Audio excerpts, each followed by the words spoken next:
Hello, creative listeners. This is Simply Betsy with her first podcast.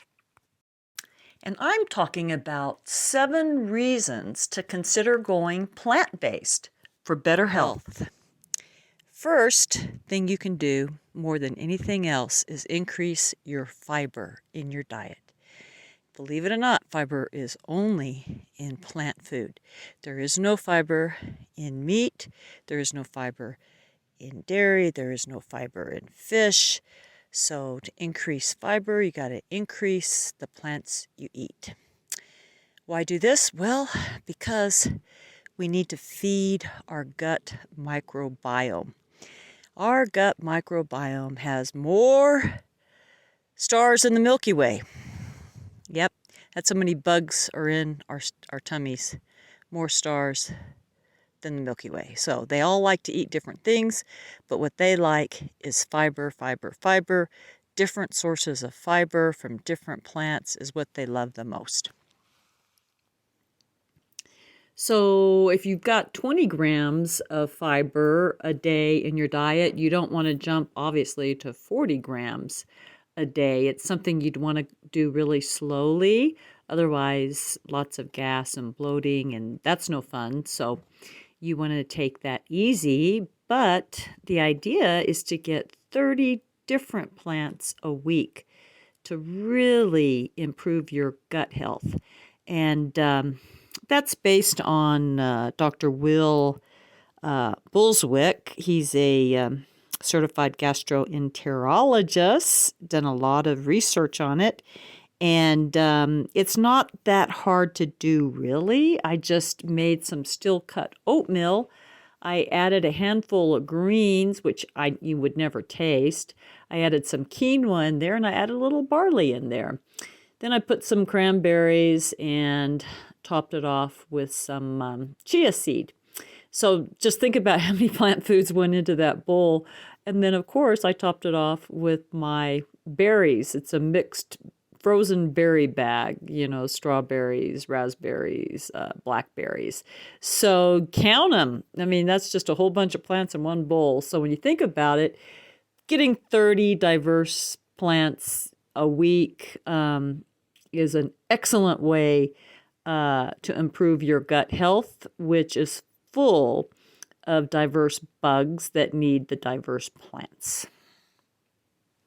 All right, well, what's another good reason to increase plants and not depend on animal products so much? Well, there really is a big reason, and a lot of people don't know this, and I'm going to leave you a link below in this podcast. But 70% of all antibiotics in the United States are going for livestock animals. So they take those antibiotics their entire lives. They don't ever get off antibiotics. And you all have heard of the antibiotic resistance that is occurring in these animals. And of course, we are eating these animals, which is causing us to have the same kind of antibiotic resistance. So, our whole healthcare system depends on the use of antibiotics. We really don't even have a healthcare system without them. So the more animals you eat, the more livestock you eat, the more chances you are that you are going to become antibiotic resistant at some point. For eating more plants, read the China study. It looks at what's called the blue zones all over the world, the people who live the longest.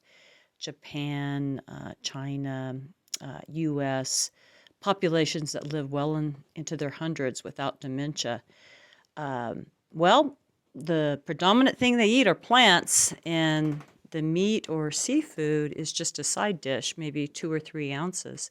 So they're not purist in terms of only vegan, but they've learned that animal products, seafood, are side dishes, enhancers, and they eat those in small portions, and they live a very long time. Culture is very inefficient.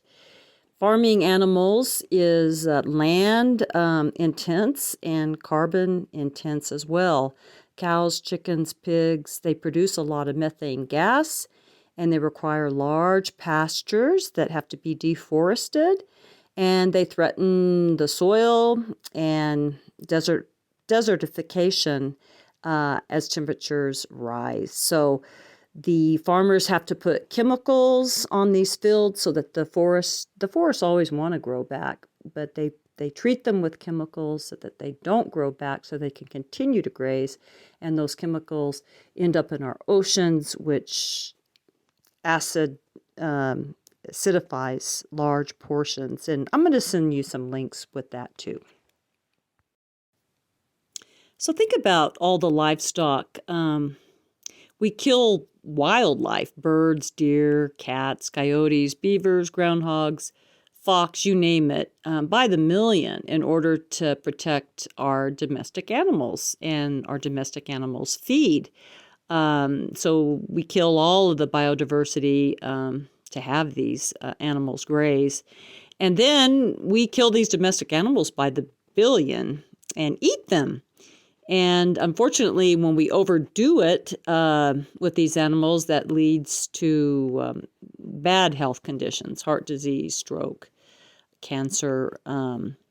So we are spending billions of dollars to do this and killing millions more animals in order to do this. And all around the world, there's a lot of hunger and malnutrition, and the waste that is involved in this process is actually, if you study it, it's absurd. If an alien came down and saw how we produce food, they would be very confused. So, peace on earth, we say that, but do we practice it? So what we've done is we've turned the planet Earth into a gigantic farm. It's responsible for 25% to 50% of the greenhouse gas emissions, causing climate change. And I'm not going to geek you out with all the science. I'm a geophysicist, and I love digging into the science. That's a big range there. You'll see how different people add that impact up differently, and I'll put some links below for that. But yes, livestock is the number one user of all of our fresh water on the earth, and 50% of our land is used for agriculture. 50% of our land. 83% of that is used by animals or livestock, and those animals or livestock are only producing 18% of our calories, so very inefficient. I'll send another link, post it, but the feed conversion ratio is very inefficient. To grow these animals, as you know, takes a whole lot of food. Beef is the most inefficient. We feed 100 calories into a cow, and we only get 3 calories of meat out on the other side. You might say, well, what about grass-fed? Well, the amount of land that's being used is the problem for grass-fed. You have to clear a lot of land to do it. And the number one cause of deforestation is animal agriculture. So the whole idea is for us to produce more food on less land. Well, we have no choice. We've got 7.9 billion people on the earth, and that's only rising. We got to get smarter. Think about it. One chicken burger would be equivalent to 10 black bean burgers. And we do have 1 billion cows on earth. 1 billion. In fact, there's 9 states here in the United States that has more cattle than people. So the idea is, pigs and chickens are certainly smaller than cows, but still, it takes a lot of food, 100 calories, for just 10 calories that come out of a pig or chicken. So we can help climate change by what we eat. Food is climate change, and making these small changes can help everybody on Earth. Okay, my fifth reason for going predominantly plant-based. Well, disease reversal. Lots of evidence-based studies to absolutely reverse heart disease. Oh my gosh, reverse diabetes. Just Google New York City Mayor Eric Adams. He reversed his diabetes. He got to the point where he could not drive anymore because it was blinding him. And I need to say no more. You should hear it from him, how he reversed it going plant based. Okay, so very, very powerful. And that should be really your number one reason, because your health is everything. You can't do anything without your health. And next, you can make it taste delicious. Okay, the sixth reason for going predominantly plant-based. Well, you can make it taste absolutely delicious. Absolutely just mouth-watering. And we all know that with meat doesn't taste that good. It really is the sauce you put on it. It's how you spice it up. Well, it's the same with plants. So my three favorite spices are the 3 C's: cayenne pepper, chili powder, and cumin. And those 3 C's go into a bowl of chili. And how easy is it to make? A can of white beans, a can of red beans, a can of black beans, and a can of crushed tomatoes. Spice it up. Absolutely delicious. You can also add some plant-based sausage. Gosh, there's so many out there. Trader Joe's has a great Italian spiced sausage I can add into it. And you've got a complete meal, which is mouth-watering.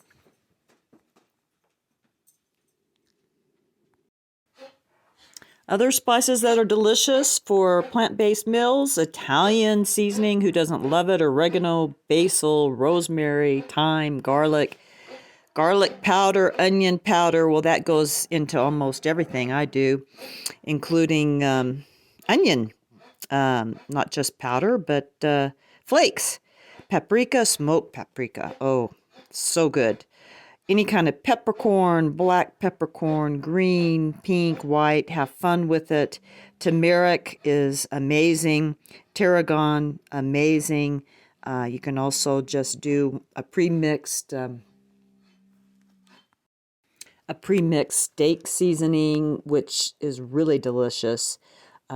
That's black pepper, paprika, kosher salt, garlic, dill seed, coriander, red pepper flakes. It's awesome. You can put it on your tomato sandwiches, potatoes, hash browns, steamed veggies, rice, you name it. Bay leaf, of course. Nutritional yeast, also called nooch by a lot of vegans. It's really, really good, though. It tastes a lot like cheese, and you can put that on a lot of different pastas, etc., for a cheesy flavor. I love using vanilla, and I love using Bragg's amino acid, which is soy-based, high protein, doesn't have as much salt as soy sauce.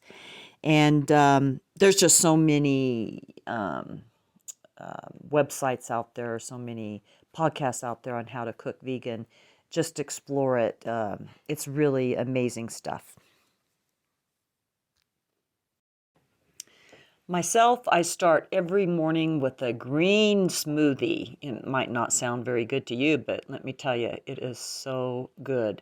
I smash down greens into my Vitamix. A good half of my Vitamix is any kind of greens, kale, mixed greens, smash it down. I put a frozen banana.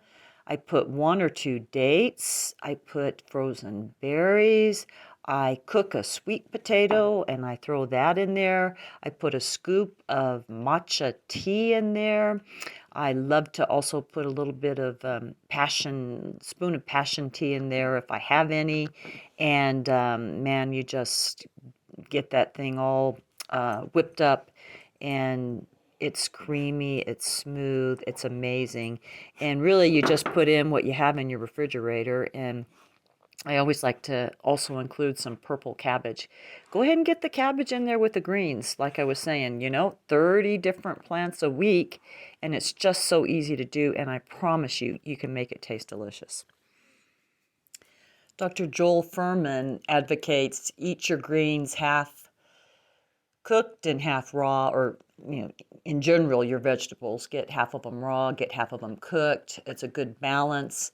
Joel Furman is an amazing nutrition scientist. I'll leave you a link. He's also a medical doctor. So for me, it's easy because I take that big smoothie I told you about. And again, I'll add whatever I have. I love putting a kiwi in there. I love putting an apple in there. Might put an orange in there. But it's a huge pitcher when I'm done. And that goes, and for me, that lasts 3 or 4 days in the fridge. So I don't have to do that every day. I drink that in the morning. And truly, I like cooked things better. They're just warmer and they feel better. So, mix it up. You can also just start with a soup in the morning. Whatever's in your refrigerator, line your pot with carrots and celery and cabbage, and make yourself a good beef broth, chicken broth that you can get better than bouillon. You can get that online. It tastes really good. Make your own broth. You don't have to buy the canned broth. And then whatever else you want to put in there, whatever spices you want to put in there, but that can be your foundation with just those easy vegetables that you probably already have in your refrigerator. Okay, well, that means we're up to 7 reasons to go plant-based. I talked about the smoothies where you add so many different fruits and vegetables that it just bursts with flavor. It's smooth. It tastes wonderful. And it really is the key, I think, anyway, in plant-based eating is just find those combinations that you love and that you just get addicted to. So I'm going to stop with 7 reasons. Gosh, I could go to top 10, but hey, 7 is my favorite number. It's the perfect number, right? And what does all of this add up to? Well, I think creativity. I think by going more plant-based, you're going to get just a lot more creative in your life. You're going to have more energy. You're going to feel better. I can run again. My joints don't hurt. I can truly say I just have more energy. And cooking, you have to be creative and you learn how to really make it taste good. So it challenges you in your cooking skills, which I think is a good thing. Overall, it makes you a more creative person, and you're doing really good for our planet Earth. And so that's it for this one. From the Simply Betsy podcast, simply grateful for plants and their healing power for us and for our planet. And for my next one, I'm going to talk about how I stay satisfied eating plant-based. So stay tuned.